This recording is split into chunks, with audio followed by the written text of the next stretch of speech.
In June of 1816, snow fell on New England, not a light frost. Real snow drifting 20 inches deep in places, burying fields that had just been planted. Farmers stood in their doorways watching summer die before it began. Birds froze on their branches.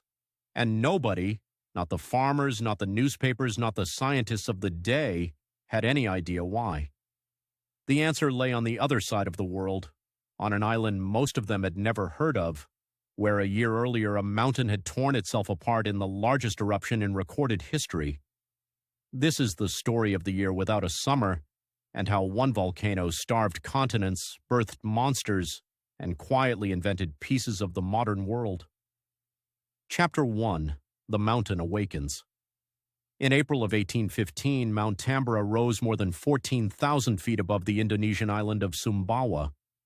It had been quiet for centuries. Then, on the evening of April 10th, after days of rumbling, the mountain exploded with a force scientists now rate as a 7 on the Volcanic Explosivity Index, the most recent eruption of that magnitude in human history. Columns of fire rose from the summit. The blast was heard more than 1,000 miles away, where garrisons assumed they were hearing cannon fire and mobilized for battle. When the sky finally cleared, the mountain had blown roughly a mile off its own summit. Around 10,000 people died almost instantly in the pyroclastic flows.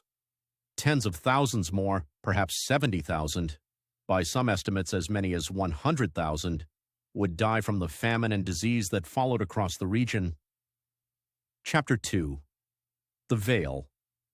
What made Tambora a global catastrophe wasn't the blast, it was what stayed behind. The eruption hurled an enormous cloud of ash and sulfur gases as high as 27 miles into the stratosphere, far above the weather where rain could not wash it out. There, the sulfur formed a haze of fine droplets that spread on high-altitude winds until it wrapped the entire planet like a dirty window. Sunlight dimmed.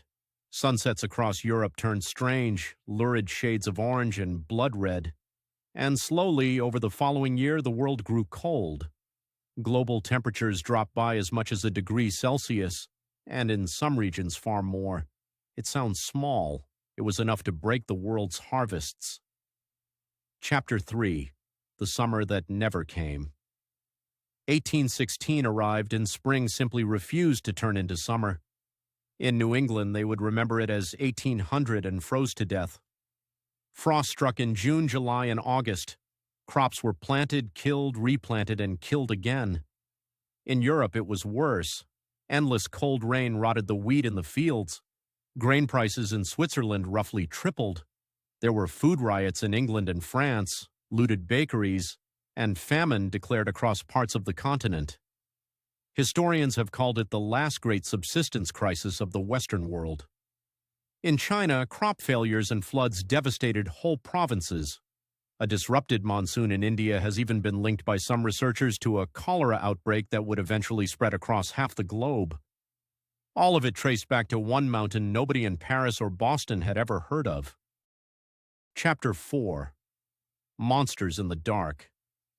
That same miserable summer, a small group of writers rented houses on the shore of Lake Geneva, among them the poet Lord Byron, his physician John Polidori, Percy Shelley, and an 18-year-old named Mary. The weather was so cold and the storms so relentless that they spent their vacation trapped indoors at the Villa Diodati.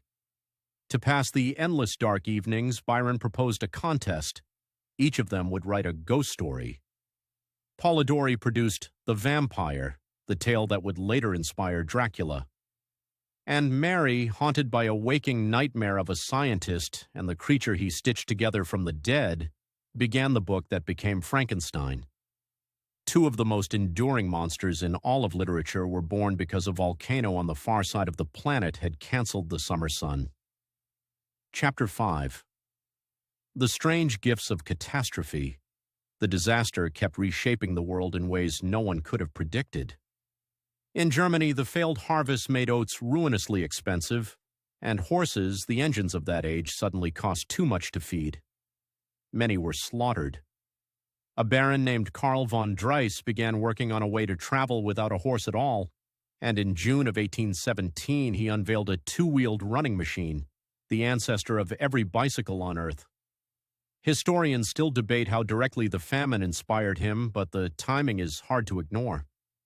In New England, ruined farmers gave up on the stony soil and streamed west in huge numbers, accelerating the settlement of the American Midwest.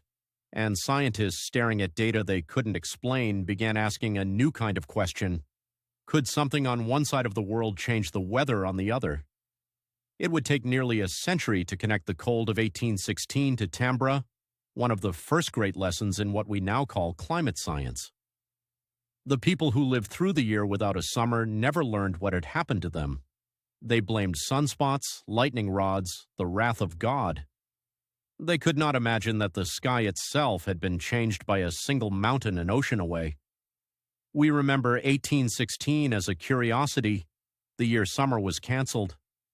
But it's really a reminder of something bigger, that the world is one connected system, and that a few degrees of cold for a single year was enough to starve nations, redraw maps, and fill our nightmares for 2 centuries. If you enjoyed this, subscribe. There's a new deep dive every week.